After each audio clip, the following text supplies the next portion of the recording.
Ibu, 1, 2, 3. Karena perjuangan kita bukanlah melawan darah dan daging, tetapi melawan pemerintah-pemerintah, melawan penguasa-penguasa, melawan penghulu-penghulu dunia yang gelap ini, melawan roh-roh jahat di udara. Bapak Ibu bisa perhatikan bahwa dalam ayat ini ya, ada 5 kali kata melawan.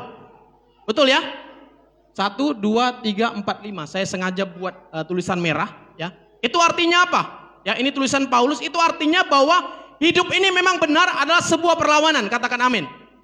Sebuah perlawanan Bapak Ibu. Suka atau tidak suka, mau atau tidak mau, hidup ini adalah sebuah perlawanan. Ya. Maka itu perlu kita mengetahui malam hari ini bagaimana strategi musuh kita. Indonesia pernah dijajah Bapak Ibu. Ya. Kita semua sudah tahu. Ya, sudah. Kalau anak-anak SD, SMP sudah belajar semua. Indonesia pernah dijajah Bapak Ibu. Kita semua sudah pernah sekolah ya. Saya yakin itu. Dan negara-negara yang menjajah Indonesia, saya yakin percaya mereka punya strategi. Betul ya? Mereka punya cara untuk mengalahkan Indonesia. Mereka sudah baca dulu petanya ya, berapa luas Indonesia, berapa kuat tentara Indonesia. Maka itu Bapak Ibu Saudara, saya ajak kita malam hari ini untuk memahami ya strategi daripada iblis itu di akhir zaman.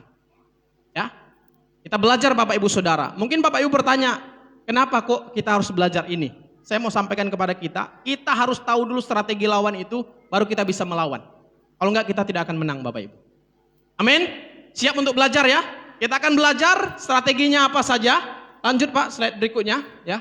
Ada media yang dipakai oleh iblis untuk menyerang orang percaya. Katakan amin dulu. Kita buka ayatnya. Benar enggak kira-kira? Kejadian pasal 3 ayat 1 sampai dengan 4.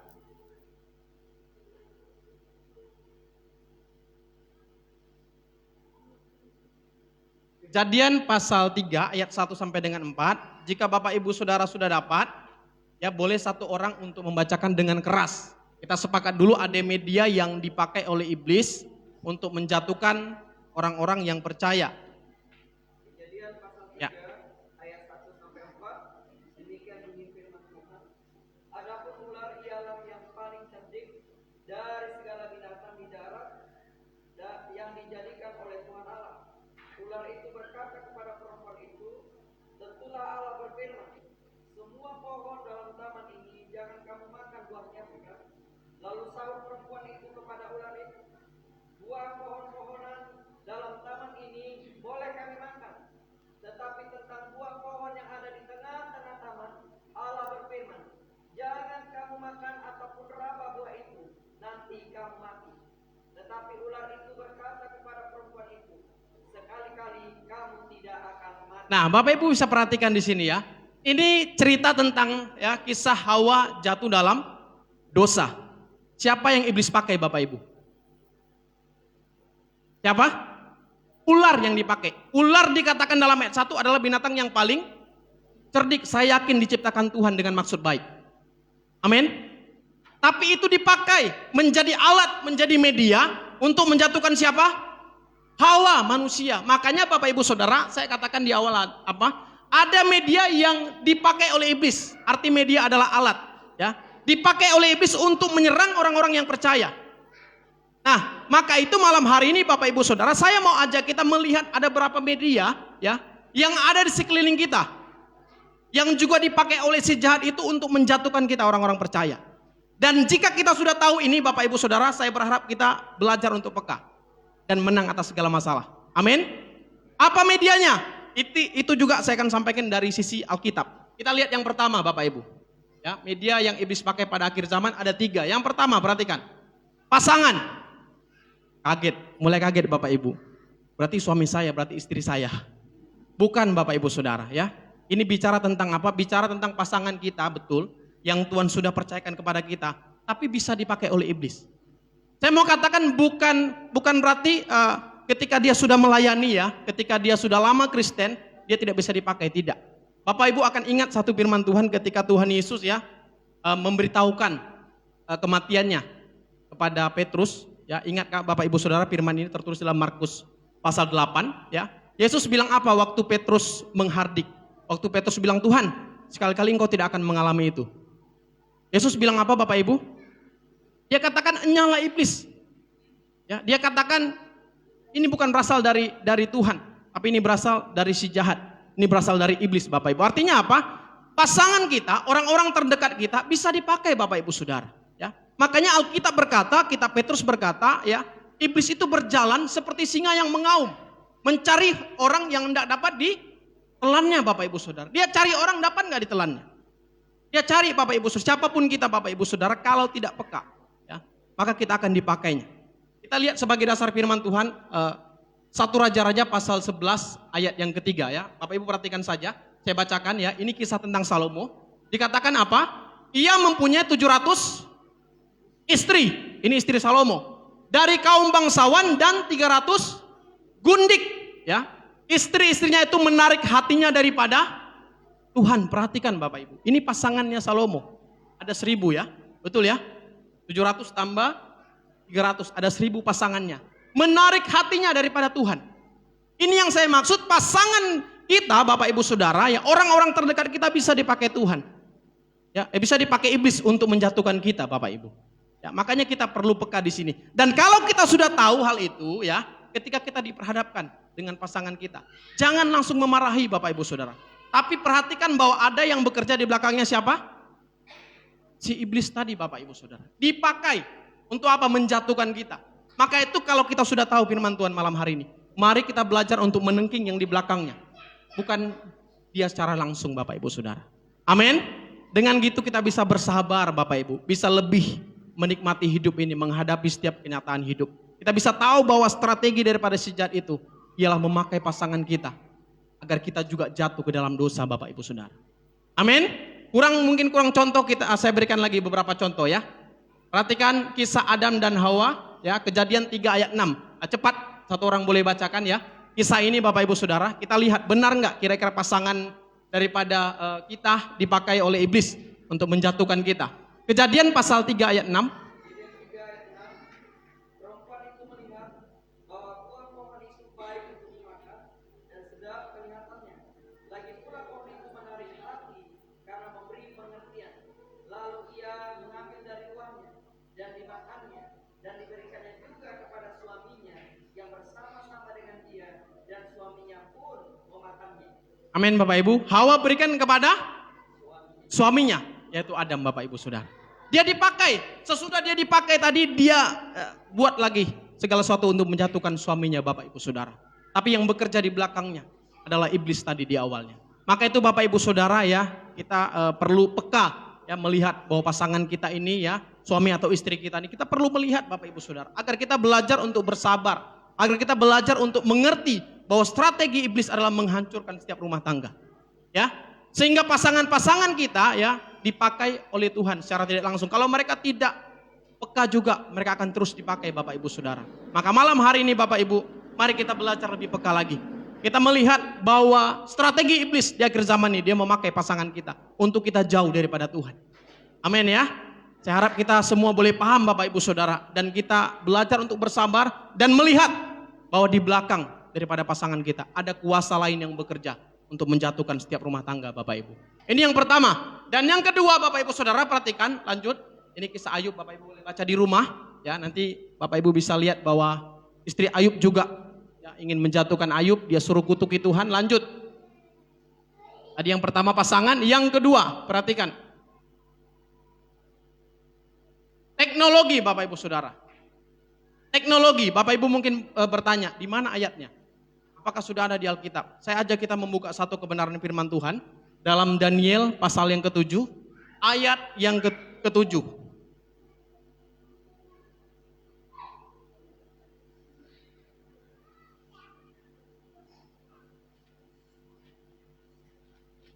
Daniel pasal 7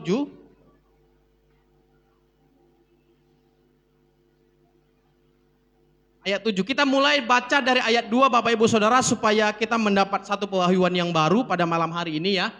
Saya akan bacakan secara jelas kepada Bapak Ibu Saudara mulai dari ayat 2 ya. Perhatikan Alkitabnya ya. Kita akan melihat benar nggak teknologi ini dipakai oleh iblis pada akhir zaman untuk menghancurkan kita anak-anak Tuhan Bapak Ibu. Ayat 2 ya, perhatikan. Ini adalah penglihatan Daniel. Berkatalah Daniel, demikian pada malam hari Aku mendapat penglihatan tampak keempat angin dari langit mengguncang laut besar. Ya, ayat 3, dan 4 binatang besar naik dari dalam laut, yang satu berbeda dengan yang lain. Ada berapa binatang Bapak Ibu?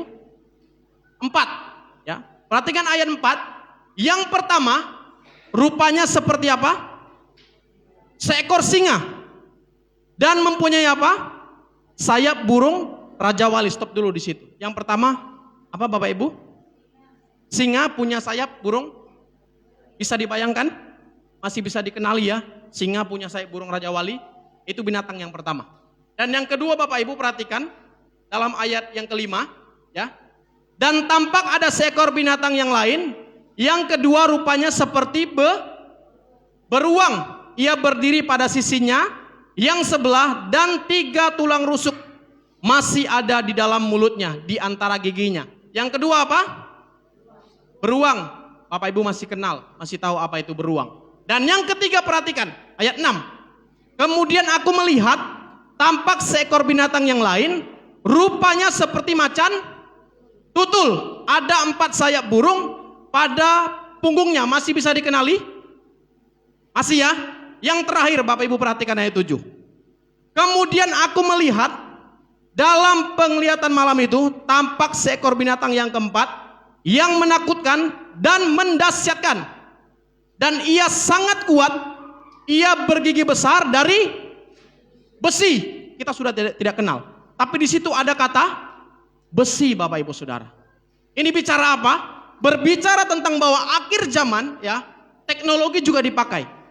Handphone kita Bapak Ibu Saudara, alat-alat yang kita pakai semua berhubungan dengan besi. Maka hal yang kedua Bapak Ibu Saudara, dari firman Tuhan ini, dari penglihatan Daniel, bahwa pada akhir zaman ini ya, teknologi dipakai untuk menjatuhkan kita anak-anak Tuhan Bapak Ibu. Ya, saya harap kita boleh belajar untuk melihat ini Bapak Ibu Saudara ya, pada akhir zaman ini. Saya tidak anti ya, tidak mengatakan kita tidak boleh pakai handphone, tidak. Bahwa handphone ini juga dipakai untuk kemuliaan bagi nama Tuhan. Contohnya kita pakai untuk program obat tidur Bapak Ibu. Tapi kalau kita tidak hati-hati, dia akan membuat kita jatuh. Perhatikan contoh-contohnya Bapak Ibu. Lanjut, contoh-contohnya. Ya, Bapak Ibu tahu apa ini? Ini robot. Di Jepang ini dipakai untuk menjadi seorang imam. Ya, ini sudah ada Bapak Ibu. Boleh lihat di Google, ya di YouTube ada. Sudah dipakai, ya. Mereka sujud kepada robot Bapak Ibu. Ini besi loh.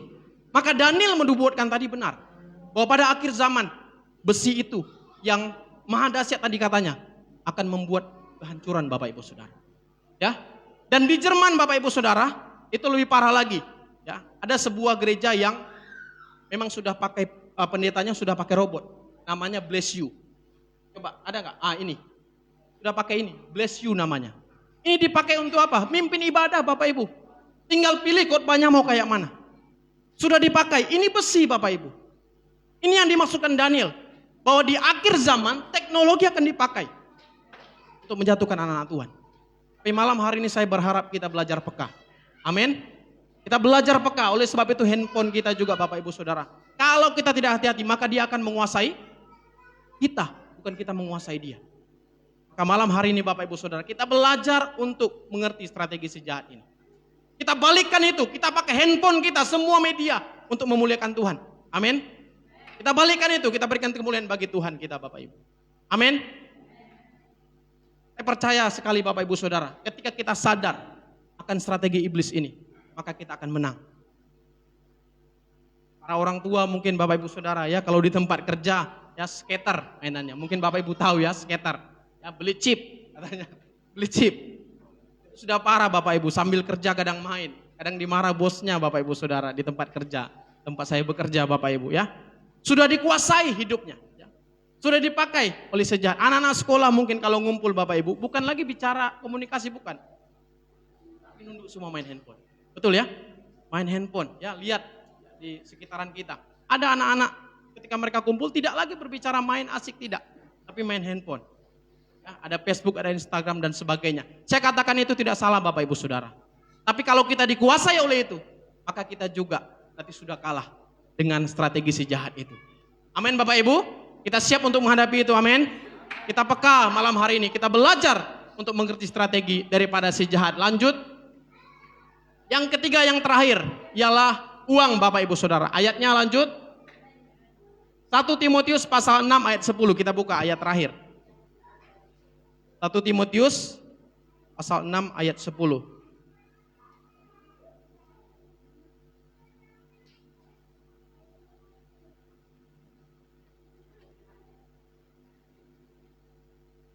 Ya, kita baca bersama-sama ya Bapak Ibu. 1, 2, 3. Karena akar segala kejahatan ialah cinta uang. Sebab oleh memburu uanglah beberapa orang telah menyimpang dari iman dan menyiksa dirinya dengan berbagai-bagai duka. Saya mau katakan siapa yang malam hari ini tidak butuh uang Bapak Ibu? Kita semua butuh uang, amin. Semua kita mau beli beras dan sebagainya butuh uang. Tapi yang jadi masalahnya kalau kita cinta akan uang, maka kita akan jatuh dalam pencobaan. Dan ini dipakai oleh si jahat Bapak Ibu Saudara untuk menghancurkan orang-orang percaya. Sehingga apa? Apa yang terjadi? Ketika orang cinta kepada uang, dia akan menghalalkan segala cara agar mendapatkan uang.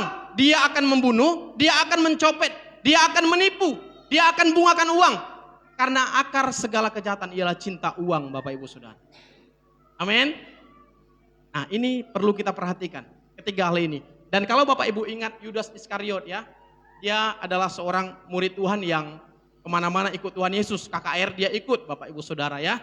Kemudian ada mujizat 5 roti 2 ikan, dia ada di sana. Apa yang terjadi? Dia juga yang menjual Tuhan. Karena dia butuh uang, dia cinta kepada uang. Itu yang terjadi Bapak Ibu. Jadi siapapun kita, saya mau katakan ya, orang percaya ya bisa juga jatuh ke dalam hal ini Bapak Ibu Saudara. Maka kita koreksi hati kita ya, sudahkah kita butuh uang atau cinta uang? Kalau kita cinta uang, nah kita perlu bertobat. Kita hanya butuh uang Bapak Ibu, bukan cinta kepada uang. Amin. Jadi ketiga hal ini perlu kita perhatikan. Yang pertama tadi ada pasangan. Ya Salomo contohnya. Yang kedua Bapak Ibu Saudara, ya kita sudah tahu teknologi yang Daniel sudah lihat bahwa ada besi yang maha dahsyat yang menghancurkan setiap orang percaya. Dan yang terakhir, akar segala kejahatan ialah cinta uang. Di malam hari ini Bapak Ibu Saudara, setiap strategi ini mari kita melihat ini dalam rumah tangga kita, dalam kehidupan kita sehari-hari, untuk kita belajar melawan daripada kuasa strategi iblis ini, sehingga kita boleh menang Bapak Ibu Saudara. Amin. Saya percaya malam hari ini kita semua diberkati oleh Tuhan dan siap untuk menaikkan setiap doa-doa kita. Saya serahkan kepada Bapak Gembala.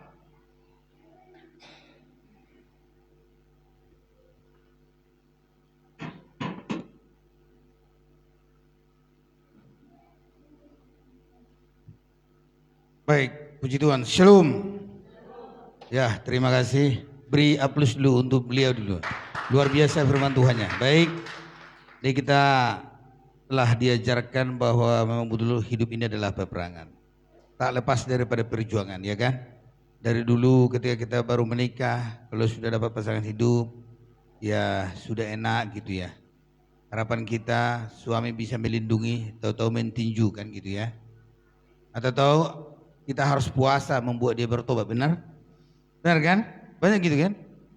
Jadi kita melihat saat ini, mari bawa dalam doa pasangan hidup kita yang belum bertobat, supaya ya kita bisa sama-sama bergandengan tangan di tempat di mana kita beribadah. Bukankah saya sering berkata, di gereja kita ini paling banyak janda, di janda rohani, tapi itu pun kita syukuri. Amin. Ya kan? Suami-suami tidak ada datang di gereja. Oleh karena apa? Kurang bertobat, itu maksudnya. Benar kan? Ini terima kasih Pak Domingus ya. Kita telah diingatkan bahwa kadang-kadang memang pasangan hidup yang dipakai setan untuk menghambat pertumbuhan rohani kita. Kemudian teknologi, ini memang benar. Saat ini kita semua berjuang bagaimana bisa mengalahkan teknologi ya. Dan memang sebentar lagi, seperti yang disampaikan tadi, kami sudah belajar itu di S2 bahwa khotbah sebentar lagi juga robot akan berkhotbah. Gak perlu ada pendeta di gereja. Dan saat ini juga sudah ada orang menikahkan di berbagai pulau. Satu di pulau A, satu lagi di pulau B, dinikahkan melalui media. Dikeluarkan suratnya. Dan juga dari Malaysia juga ada yang meminta sama saya untuk dinikahkan secara online. Dan saya kasih surat dari sini. Coba bayangkan. Ya. Jadi banyak kali tawaran di akhir zaman ini sama saya, apalagi ya kita tahu pendeta itu butuh uang, maka ditawarkan yang seperti itu. Itu bahkan sebenarnya kalau saya lakukan itu hanya begitu kasih surat 1 lembar, cetak itu ya berapa lah, atau bayar ke pusat berapa gitu kan. Tapi saudara, itu kadang dipakai oleh setan, media itu. Dan anak-anak kita juga saat ini sudah kena, dan kita berharap bahwa kita bisa ya mengajar anak-anak kita, dan saya juga kena memang. Dan kalau bisa mari kita belajar bagaimana ya menahan ini, mengajar anak-anak. Tadi habis pulang sekolah, anak-anak semua handphonenya saya ambil, maka mereka tidur dan cantik kali saya lihat mereka. Kenapa cantik? Karena otaknya tidur, sarafnya ini wajahnya jadi tembem dia. Kenapa? Saya pegang handphone itu semua. Jadi mari kita belajar dan banyak berdoa bagaimana untuk menahan anak-anak kita. Kemudian ini memang uang ini yang sering dipakai oleh iblis. Uang ini memang tak berdasi, ya. Tapi selalu menderita uang ini selalu dibicarakan orang. Tak ada dosanya memang. Tapi ini uang ini bisa membuat orang berdosa, membunuh orang lain, mengkhianati orang lain, mengkhianati saudaranya, mengkhianati Tuhan juga. Jadi akar segala kejahatan adalah uang. Terima kasih Pak Domingus sudah mengingatkan kita supaya kita jangan terlalu cinta uang. Nah, saya saudara-saudara sekalian sangat diberkati melalui khotbah malam hari ini. Namun kita perlu tahu, kita harus sadar kalau kita itu seperti dikatakan tadi adalah membutuhkan uang. Kita harus sadar diberkati. Kalau kita sadar diberkati oleh Tuhan, maka kita juga perlu tahu bahwa kita adalah bendahara Tuhan di bumi ini. Amin. Amin. Saya mau sampaikan saudaraku, bukan harus Anda kaya baru saudara memberi kepada Tuhan. Jangan saudara tunggu Anda kaya, kalaupun Anda diberikan jadi presiden, kalau masa engkau juga berkekurangan hingga bisa memberi, menolong pekerjaan Tuhan. Dikasih pun jabatan engkau menjadi presiden ataupun juga gubernur Bank Indonesia, engkau tidak akan bisa. Dan saya telah melihat itu. Ya. Dulu sejak pertama-tama kami doakan sebuah perusahaan itu, enggak saya sebut marganya, saya itu waktu masih kuliah. Doakan supaya aku bisa dukung kau sampai saya tamat tidak ada dikasih apa-apa. Dia bekerja saudara sekalian. Nah, bekerja. Nah, sampai dia naik jenjang, toh juga nggak pernah memberi ke gereja. Apalagi sama saya. Makanya saya setelah begini saya bawa mobil, dia heran dia. Saya jumpai dia, selamat Pak, wah luar biasa, kena. Bingung dia saudara. Maksud saya belajar kita memberi dalam kekurangan. Jangan terlalu mencintai uang. Kalau datang uang jangan ditaruh seperti ini. Engkau akan sakit kalau Tuhan mengambilnya. Kalau engkau pegang begini, taruhlah uang itu begini. Kalau Tuhan mengambil ya diambillah. Kalau Tuhan mau menambahkan ya biar ditambahkan di situ. Sampai melimpah. Melimpah artinya melimpah apa? Dia bisa keluar mengalir kepada orang lain. Nah, saudaraku yang dikasih dalam Tuhan, bahwa di dalam kitab 2 Korintus ini firman Tuhan yang sangat luar biasa ya. Dalam pasal 28, 2 Korintus pasal 8 ya. Saya akan membaca kepada saudara. Demikian. Saudara-saudara, kami hendak memberitahukan kepada kamu tentang kasih karunia yang dianugerahkan kepada jemaat-jemaat di Makedonia. Selagi dicobai dengan berat ini, selagi dicobai dengan berat dalam pelbagai penderitaan, duka cita, ini mereka ya saudara, berbagai penderitaan, sukacita, mereka meluap. Dan meskipun mereka, dengarkan ini, meskipun mereka sangat miskin. Ada yang di sini sangat miskin? Halo? Miskin mungkin ada ya, tapi sangat miskin saya pikir tidak ada. Ya, masih punya kendaraan toh? Halo? Halo, masih punya kendaraan? Kalaupun roda 2. Dan yang paling hebat juga ada berapa kendaraannya, ada juga yang 3 rodanya kan? Ah, itu hebat itu. Ya, perhatikan. Ya. Meskipun mereka sangat miskin, namun mereka kaya dalam kemurahan. Ini dia. Miskin tapi dia bermurah hati. Nah, aku bersaksi bahwa mereka telah memberikan menurut kemampuan mereka, telah memberikan memberikan menurut kemampuan mereka, bahkan melampaui kemampuan mereka dengan kerelaan sendiri, dan mereka mendesak kepada kami supaya mereka juga berolah kasih karunia untuk mengambil bagian. Artinya apa? Dia mendesak Paulus supaya mau menerima persembahan mereka. Kalaupun mereka miskin ini, kalau bisa di gereja jangan diingatin uang, betul kan? Betul kan? Kalau bukan hanya di sini udah senang. Kalau di gereja lain, mulungai hati hepeng. Udah langsung itu pendeta mata uang terus, nggak tahu dia COVID sekarang. Tapi saya bukan menyinggung saat ini, hanya menekankan khotbah pendeta kita yang luar biasa ini, bahwa betapa pentingnya Anda sadar dan saya, bahwa uang itu akar segala kejahatan dan merupakan media yang dipakai oleh setan untuk menjatuhkan kita semua. Bukankah memang saudaraku, kalau engkau punya uang dan saya punya uang, kalau harga 100.000 terlalu besar, ke gereja diberikan. Kalau ke mall terlalu kecil, maunya berapa lembar? Benar kan?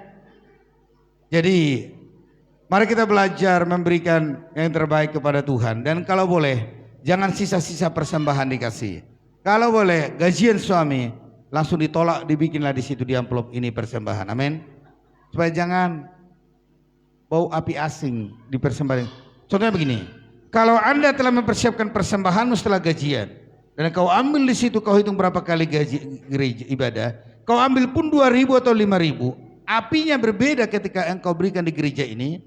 Kalaupun sekarang karena disiapkan 2.000 atau 5.000, oke?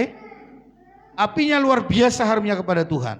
Tetapi kalau sisa-sisa ibadah engkau beri, saya belanja tadi pagi engkau sisihkan, lalu itu kau ambil, kalaupun dia 10.000 atau 5.000 apalagi 2.000, uapnya itu membuat pilek malaikat yang di samping Tuhan. Pilek, bayangkan malaikat itu pilek mencium kan? Kenapa pilek? Karena sisa-sisa belanja. Jadi saya merindukan, kalaupun kecil persembahanmu, sisihkan sejak engkau gajian. Lain hal kalau memang kamu enggak punya gajian tiap bulan, apa yang ada hari ini itu untuk dimakan sore hari, dan kalau itu lain hal. Ya, tapi jangan bikin malaikat pilek semua. Nanti dipikir dia kena COVID. Ya kan? Bahaya ya. Jangan ya. Nanti dipikir kena COVID malaikat itu, saudara. Nah, oleh karena itu, ini firman Tuhan yang luar biasa. Mari kita sadar bahwa kita juga bendahara Tuhan. Jangan terlalu kikir, amin. Ini khotbah yang luar biasa ini, haleluya ya. Ya sekali lagi ya, jangan buat pilek malaikat ya. Amin. Iya, jangan dipikir nanti dia penyakit COVID nanti.